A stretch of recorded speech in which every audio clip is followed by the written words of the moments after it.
আসসালামু আলাইকুম। সবাই কেমন আছেন? আশা করি আল্লাহ তাআলা সবাইকে ভালো রেখেছেন। আলহামদুলিল্লাহ আমিও ভালো আছি।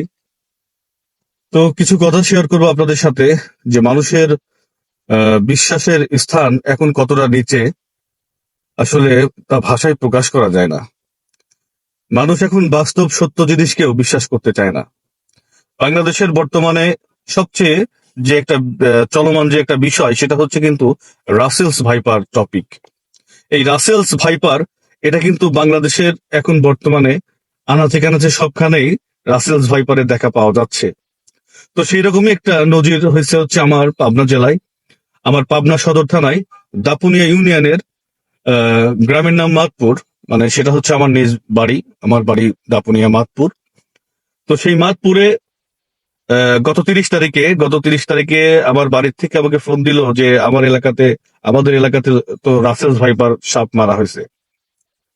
তো আমি সঙ্গে সঙ্গে আমি আমার বড় মেয়েকে পাঠাইলাম যে তুমি ফোনটা নিয়ে একটা ভিডিও করো, তাহলে মানুষকে বোঝানো যাবে, দেখানো যাবে।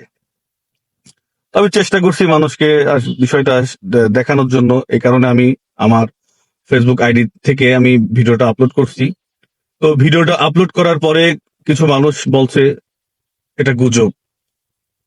তো আসলে ভাই, বাংলাদেশের বর্তমানে যে রাসেল ভাইপার যে বিষয়টা, এটা গুজব না, এটা বাস্তব। আপনি গুজব বলার আগে আপনার ভালো করে জিনিসটা যাচাই বাছাই করা উচিত ছিল যে আসলে এই বিষয়টা গুজব কিনা। একটা একটা বিষয় কখন গুজব হয়? যখন সেই বিষয়টার কোনো ভিত্তি থাকে না। যদি একটা বিষয়ের কোনো প্রকারের ভিত্তি না থাকে সেই বিষয়টাকে গুজব বলা যায়। তো যেটা বাস্তব সত্য কথা এবং বাস্তব সত্য ঘটনা, আমার গ্রামের ঘটনা, আমার আমার বাড়ি থেকে ৩-৪টা বাড়ি পরে, আহ, ৩-৪টা বাড়ি পরে গিয়ে আমি ভিডিওটা নিছি। সেখান থেকে ভিডিওটা নেওয়ার পরে আমি আমার ফেসবুক আইডি থেকে পোস্ট করছি আমার নিজ গ্রামের এবং আমার পাবনা জেলার সমস্ত মানুষকে বিষয়টা দেখানোর, জানানোর জন্য। তো বিষয়টা আপনার কাছে গুজব মনে হচ্ছে, আপনার কাছে সত্য, আপনার কাছে তো সত্যটাও গুজবই মনে হবে, কারণ আপনার মনের অবস্থা ভালো না। সর্বপ্রথম আপনার মনের অবস্থা ভালো করতে হবে। আপনার ভিতরে বিশ্বাসের মানে যে একটা সফটওয়্যার থাকে, সেই বিশ্বাসের সফটওয়্যারের ভিতরে সমস্যা আছে, সেটা পরিবর্তন করতে হবে। আমার উদ্দেশ্য হচ্ছে আমি মানুষকে যেন বিষয়টা দেখাতে পারি, বিষয়টা জানাইতে পারি এবং সেটা থেকে কি করণীয় সেটা মানুষের মধ্যে প্রচার করতে পারি। আর আপনি আমার পোস্টটা দেখে বললেন গুজব। একজন ভাই কমেন্ট করছে এটা গুজব, এটা ঘটনা হচ্ছে চরকাত্রা। তো আমি তার কাছে প্রশ্ন করলাম যে চরকাত্রাও যদি হয়ে থাকে, চরকাত্রা কোথায়? পাবনা জেলায়, ঈশ্বরদী থানা, পাবনা জেলা।